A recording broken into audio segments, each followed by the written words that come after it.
Boa noite, pessoal. Olá, tudo bem? Estamos aqui de novo. Prazer enorme estar aqui com vocês. Depois da aula do Alan, que vocês assistiram aí, agora é hora de história, tá certo? Escolhi uma aula, um assunto que é um dos assuntos mais cotados no Enem. Estava fazendo um TD de questões, uma aula de questões com os slides, e só o que eu vi foi questões no Enem sobre Aira Vargas, tá certo? E antes de começar, meu grande abraço aí para todos que estão assistindo.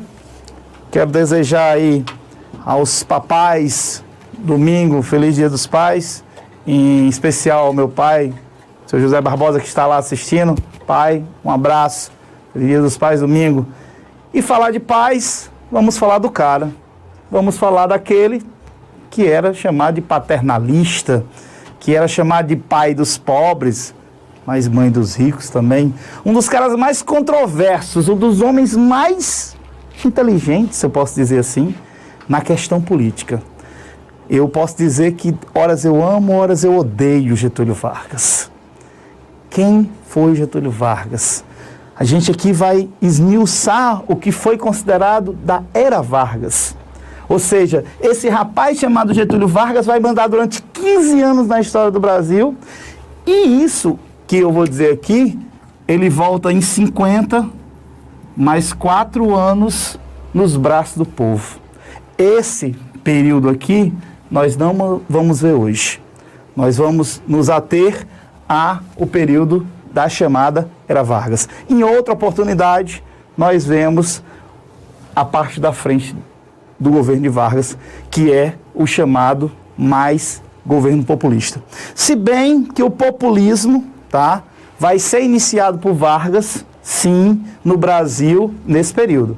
Mas o auge do populismo vai ser depois da Era Vargas, com Vargas, Juscelino Kubitschek, Jânio Quadros, João Goulart, são os chamados governos populistas, que vamos ter outra aula sobre isso. Se você tiver dúvida durante a aula, por favor, eu tenho uma voz ali atrás das câmeras que vai me dizer: professor, uma dúvida, mande seu alô, mande sua dúvida, eu vou dar uma parada, você pode mandar sua dúvida na hashtag no Enem BR. Faz isso, estou aqui te esperando, tá certo? Obrigado nessa sexta-feira à noite, você aí, então vamos começar. Só uma coisa, tá?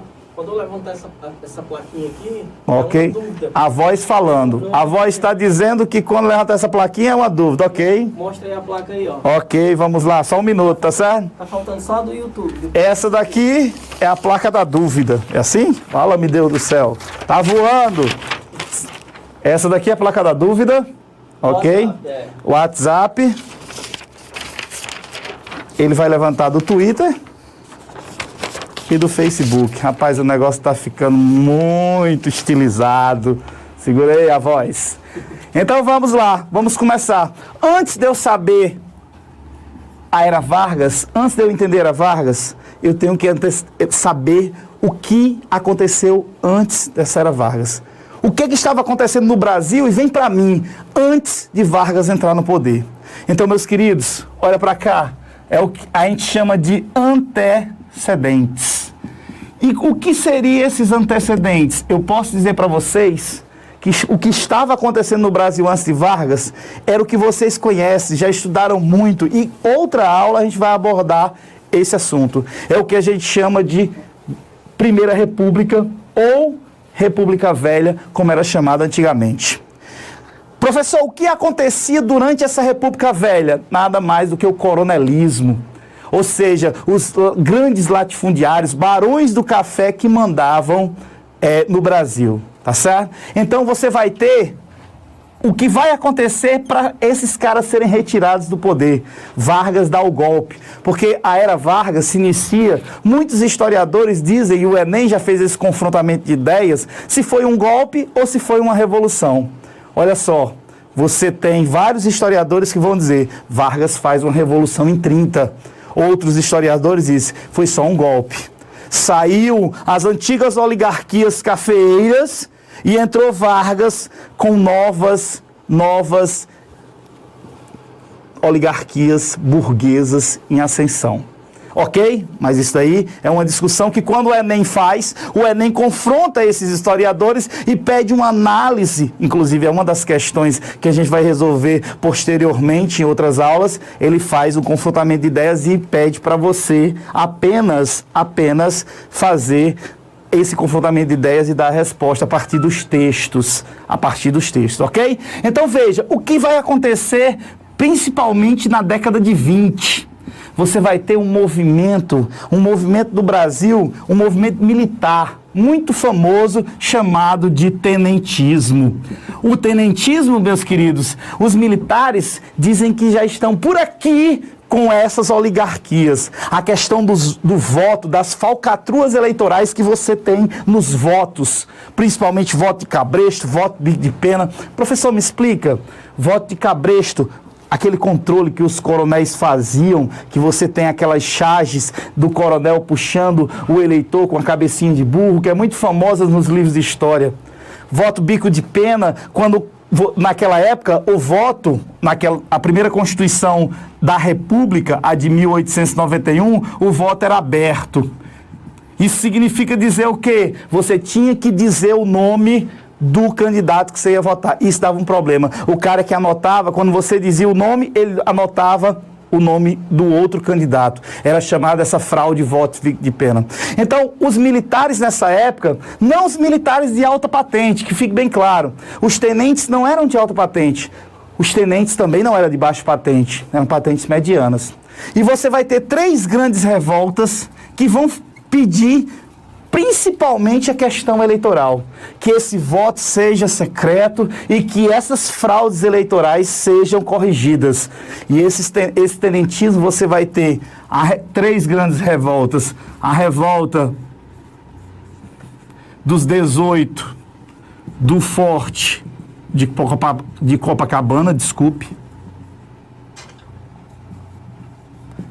Você vai ter a revolta tenentista de São Paulo, e você vai ter o que eles chamam de coluna Prestes.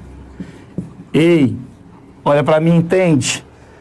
Você vai ter revolta do Forte de Copacabana, lá no Rio de Janeiro. A coluna Prestes, você vai ser Rio Grande do Sul. Você vai ter essa daqui em 22, essa daqui em 1924, e essa daqui 26. Perceba, meus queridos amigos, perceba a evolução dessa revolta. Começa com algo pequeno, mas é o germe da insatisfação, principalmente dos militares, com essas oligarquias. Por que eu estou falando nesse tenentismo? Olha para mim, o Enem já pediu isso, o Enem já falou sobre isso. Esses tenentes, depois, vão ser os apoiadores de Getúlio Vargas no golpe de 30. Então veja, você vai ter a revolta dos 18 Forte de Copacabana, que vai ser sufocada, tá certo? Veja, 18 pessoas, né? Inicialmente, queria-se que fosse uma quantidade maior, só que não deu certo. Esses 18 bravamente enfrentaram o poder na época e foram mortos. Sobreviveram só 2. 2 anos depois, você vai ter uma revolta muito grande desses tenentes em São Paulo. Essa já foi maior. Também a insatisfação com essa política da República Velha, com essa política das oligarquias, com essa política que era chamada de café com leite, porque, teoricamente, só quem mandava era São Paulo e Minas Gerais. Vai ser sufocada. Os que restam vão fugir para o Rio Grande do Sul e se juntar a uma coluna, chamada Coluna Prestes, que vai percorrer grande parte do Brasil, 12 estados, tentando fazer com que o povo se agregue a essa coluna para tirar essas oligarquias do poder. Esse daqui idealizado por um rapaz, que a gente vai falar muito nele depois, chamado Luiz Carlos Prestes. Nesse momento militar. E uma vez me perguntaram, professor, Prestes, em 30, vai apoiar Getúlio? Lembra, nem todos os tenentes apoiaram Getúlio, mas digo uma coisa, Prestes foi um destes. Não apoiou Getúlio nesse primeiro momento aqui. ok? Então vamos lá. Além das revoltas tenentistas, você vai ter algo que vai acontecer em 1929. Ei, isso daqui vai ser um problema e é por isso daqui que você vai ter um rompimento da política café com leite. Professor, o que aconteceu em 29? Acompanhe meu raciocínio. O que acontece em 29, professor? Pelo amor de Deus. 29, meu querido, nunca se esqueça, a maior crise do capitalismo.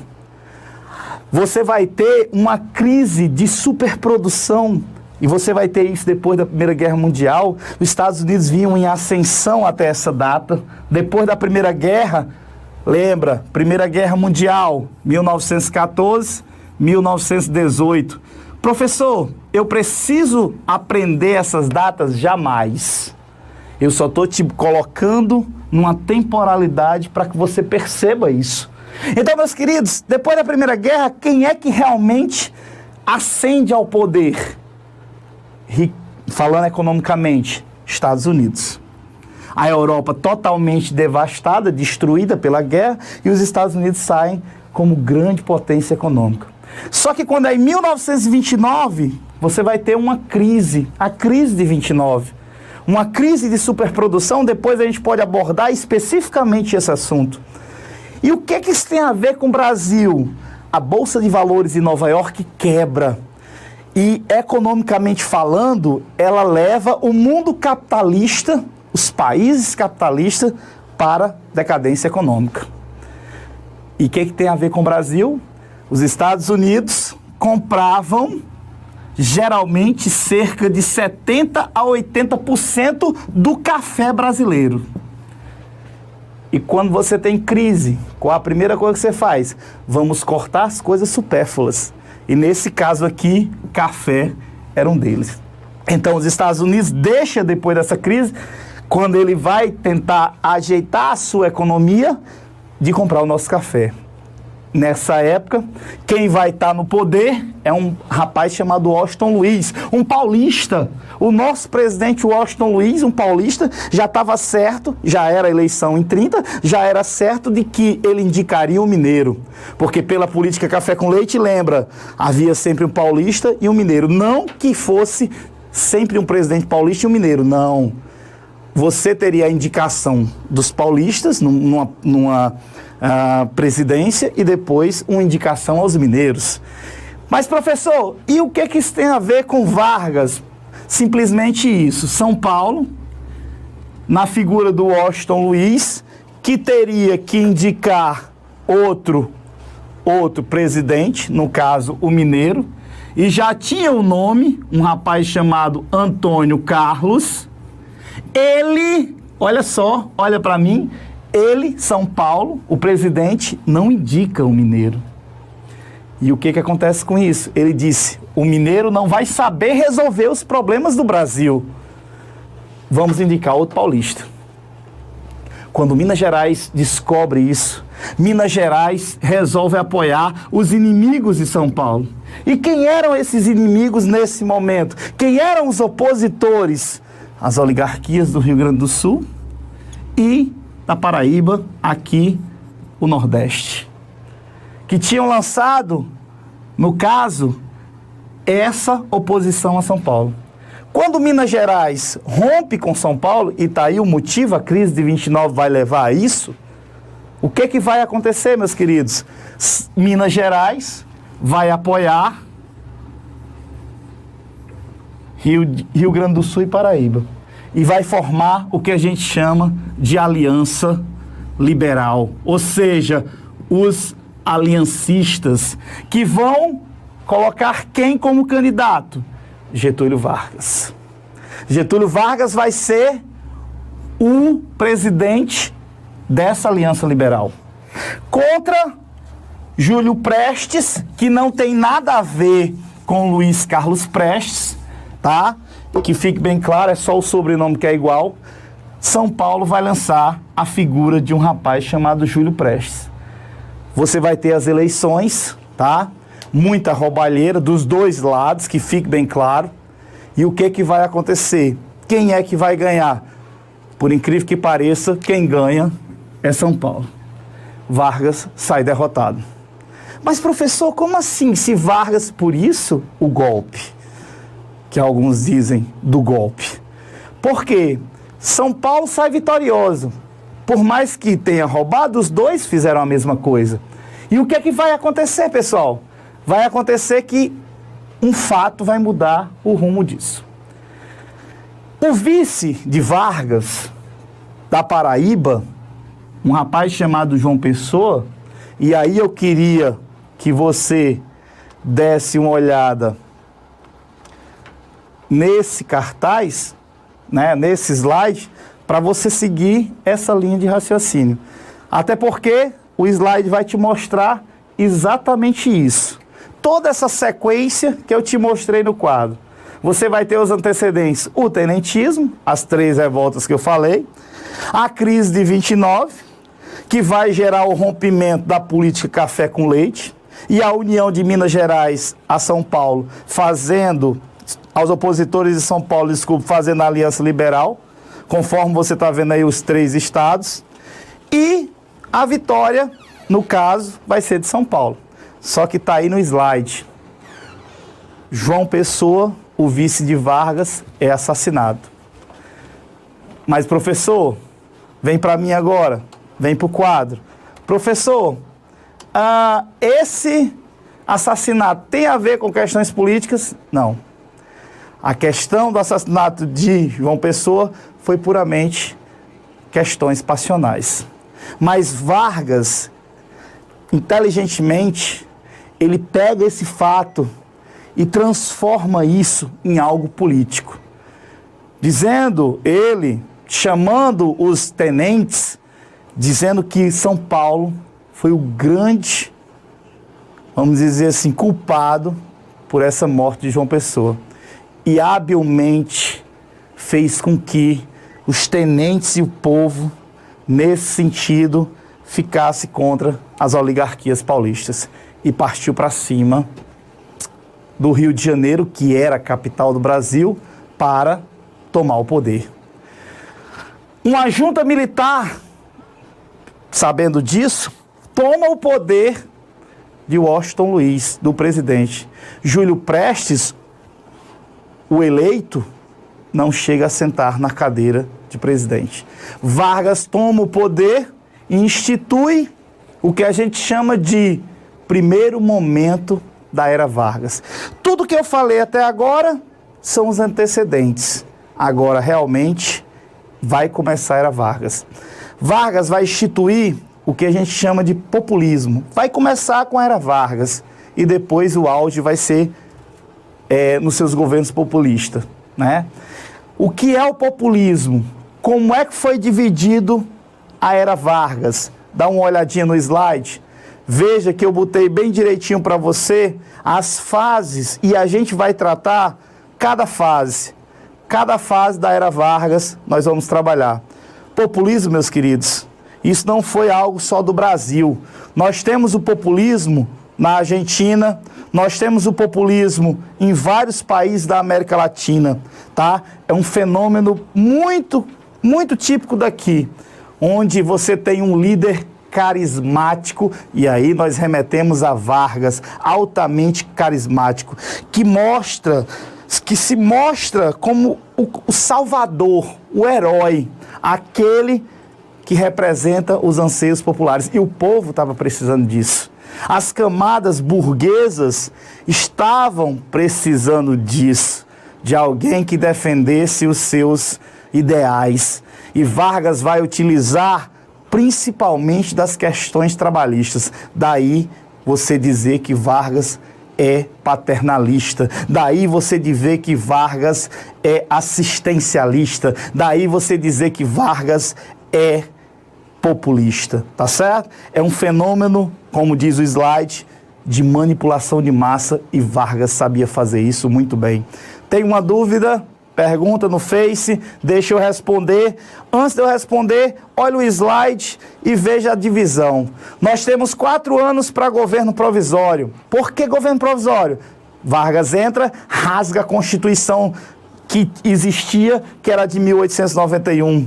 Quando é em 1934, ele faz uma nova Constituição e é eleito de forma indireta. Você tem o governo constitucional. E aí você tem um último momento, ele dá um outro golpe. Em 37 até 45 é chamado de Estado Novo. Vamos trabalhar como o Enem gosta, cada momento desse, diferenciado, vendo as questões políticas, econômicas, sociais e até cultural de cada momento desse. Ok? Damos uma parada agora para responder a dúvida do Facebook. Ismael Rodrigues está perguntando aqui. Então isso foi um golpe mesmo? Ismael está perguntando, foi um golpe? Meu querido, minha resposta pessoal, porque você tem vários historiadores, e aí o Enem, ele não te pergunta isso. O Enem confronta as ideias desses historiadores e pede para você interpretar. O Enem não vai te perguntar se foi um golpe ou se foi uma revolução. Mas o meu, né, vamos dizer assim, em minha opinião pessoal, se você quer saber, Ismael, foi um golpe. Povo participa? Não. Golpe. Muda as estruturas? Muda bastante. Mas, basicamente, você tira latifundiários e bota uma burguesia, vamos dizer assim, em ascensão no poder, tá certo? Mas vamos ler. Burguesia com militares. Lembra, os tenentes foram aqueles que ajudaram Vargas. E a gente vai ver como Vargas vai colocar esses tenentes. Onde é que Vargas vai colocar esses tenentes? Beleza isso, Ismael? Opinião pessoal minha, foi um golpe. Mas vários historiadores dizem que foi uma revolução. O Enem mesmo já traz enunciados dizendo que foi uma revolução. Então podemos ir? Vamos lá.